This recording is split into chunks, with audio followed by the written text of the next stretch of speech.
This is the quadratic formula video. Now, if you remember back to when we were dealing with quadratic equations and we were dealing with trying to put them into two brackets, I told you that I wouldn't be making any up because getting them to factorise nicely and neatly into two brackets is tricky. So for all the ones that don't factorise easily, we use this formula. When we have ax squared plus bx plus c equals 0, which is our standard layout for our quadratic formulas, then to find x, we'll substitute in the different values. Now,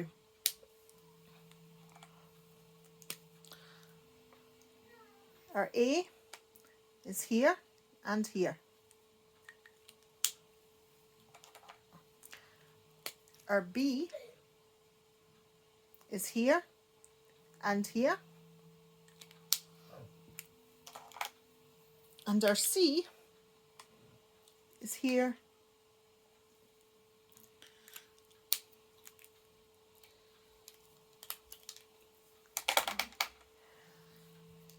because we're dealing with an ax squared, an x squared value. If we were doing it into two brackets, we would expect to have an x in each bracket. But as I say, these are not nice, neat ones. These are ones that are a little trickier. They don't have simple bracket solutions. So for example, x squared plus 4x minus 6 equals 0. Do we have any combinations that would multiply to give us minus 6 and give us 4x? So 1 times minus 6 would be minus 5, or plus 5 if we did the minuses the other way around. So that wouldn't work.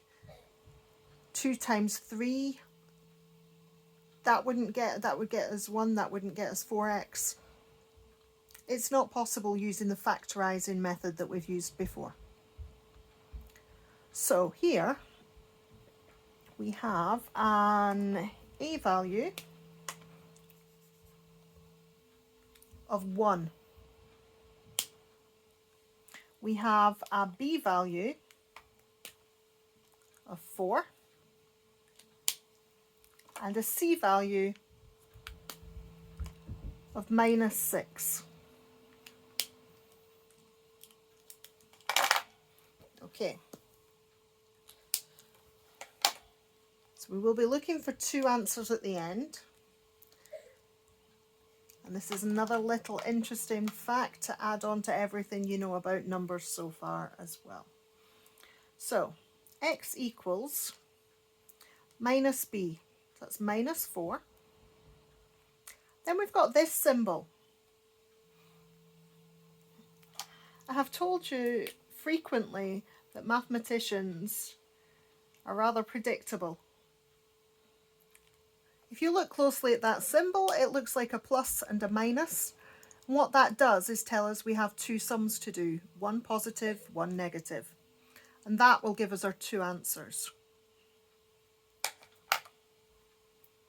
And then we're looking for the square root of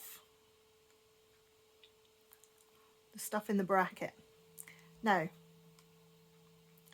we've got b squared, our b is 4, so it's 4 squared, minus 4 times our a, which is 1. Remember, just because it's not visible doesn't mean it's not there. If there was no x squareds, there would be no x squared written. Because there is an x squared written, there is one of them. And then we're timesing it by our c, which is minus 6. Okay, I shall close that bracket. And that's all over 2 times a, and our a was 1.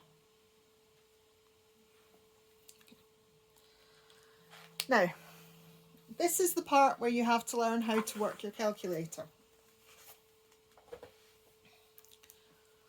So what we've got here, this section here is known as the discriminant. And I suggest you always work that bit out first. I'll do another video on what it is and what it does, but always work out the discriminant first. So our discriminant, I shall go red for this. 4 squared is 16. We've got minus 4 times 1, which doesn't change anything, times minus 6. So we've got a minus times a minus, that's a plus. 4 times 6 is 24. So 16 plus 24 is 30. So within our square root we have got 30. So we're ready to write our next line. And this is where I'm going to separate it into the plus and the minus.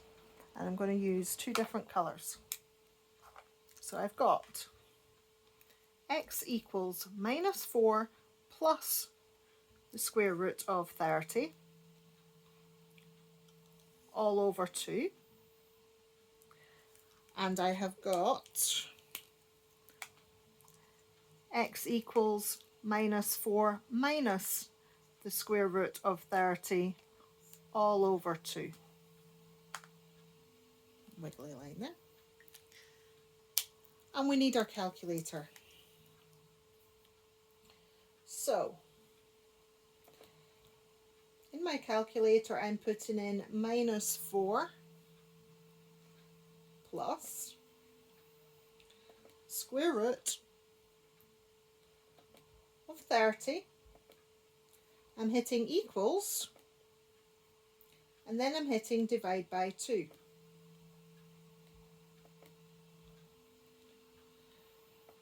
Another way you could do it would be to put all this in brackets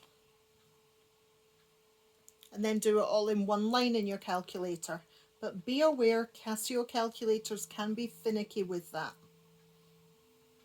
And that gives me an answer for x equals 0.7386127875, and it goes on. I'm bored now. So, to 2 decimal places,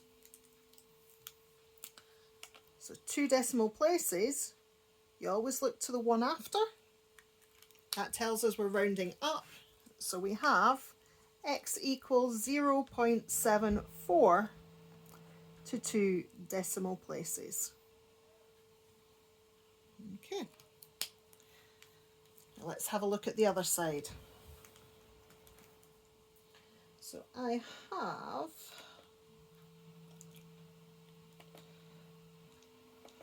minus 4 minus root 30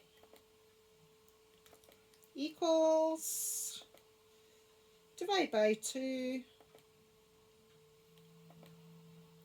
it equals again, and I get x equals minus 4.7386127875, and it goes on.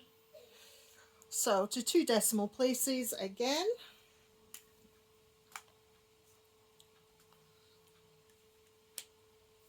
That's curious. The number pattern continues. X equals minus 4.74. And that's us with our 2 values for x. If you remember from your sketches, that makes that the roots of x. And if you were to draw this,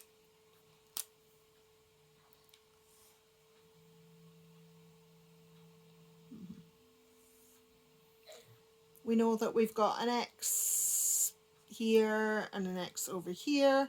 We know it's a positive. So our sketch would be something like that. and you put in your two values.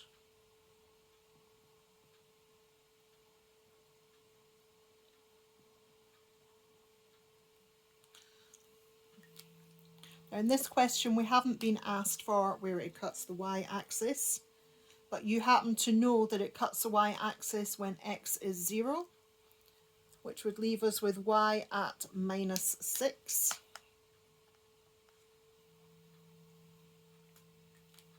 And we haven't worked out the turning point, but we know it's halfway between the two, and halfway between -4.74 and 0.74.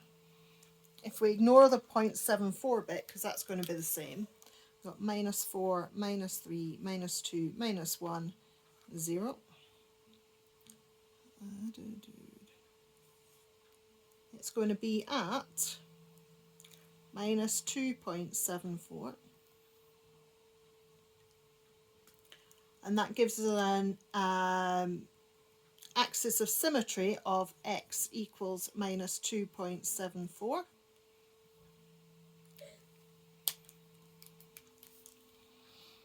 And you could work out the y value at that point given that information.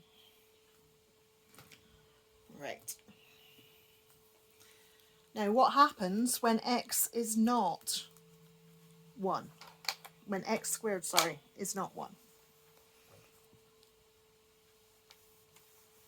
Well, that's just as straightforward.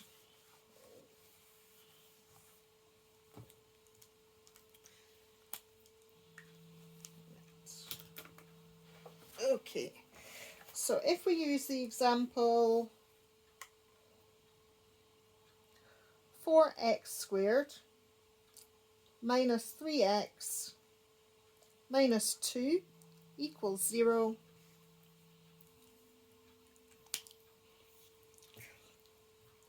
you can see the a value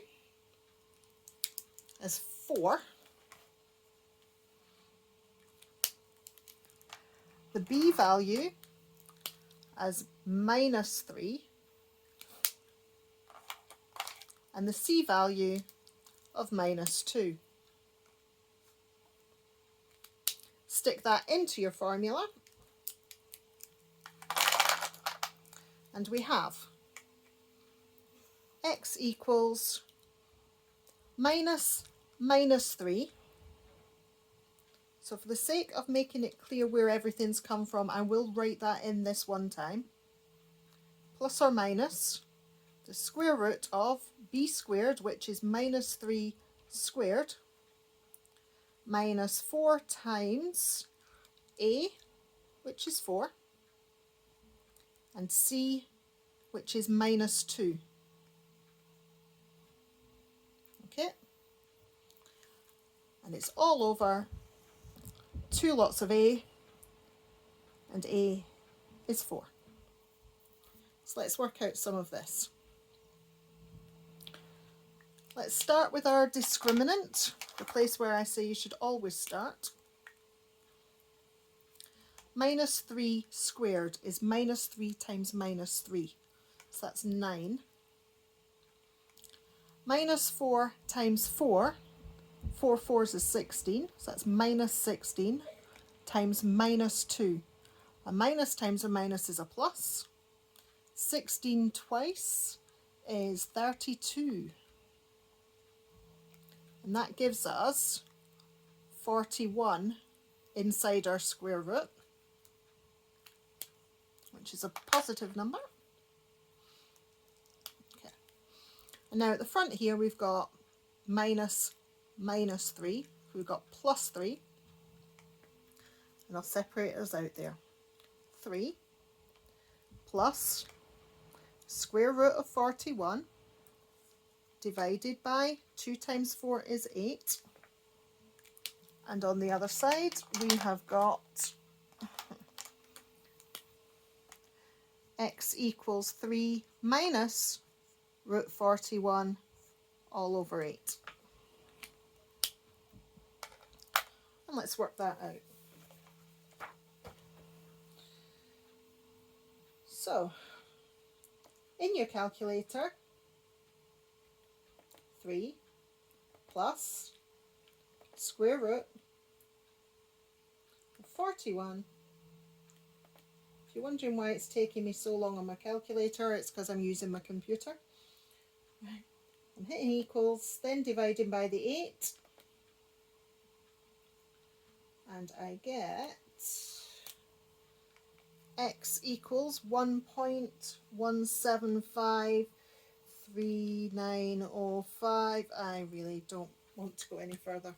Right, so x equals 1.18 to 2 decimal places. Remember, a 5 always rounds up. And on the other side, I have got x equals, and the same sum. Oops, let me try and cheat here. Oh, that didn't work. Right. I want 3 minus the square root of 41 divided by 8. And that gets us minus 0.4253905. Oh, honestly, that's too far. Right, x equals minus 0.43 to 2 decimal places. Now be aware, the decimals will not always be an exact match. Right. Okay. We've got 2 answers there. We could draw another sketch just like we did before. Always remember to put in your decimal places. But that's the quadratic formula itself.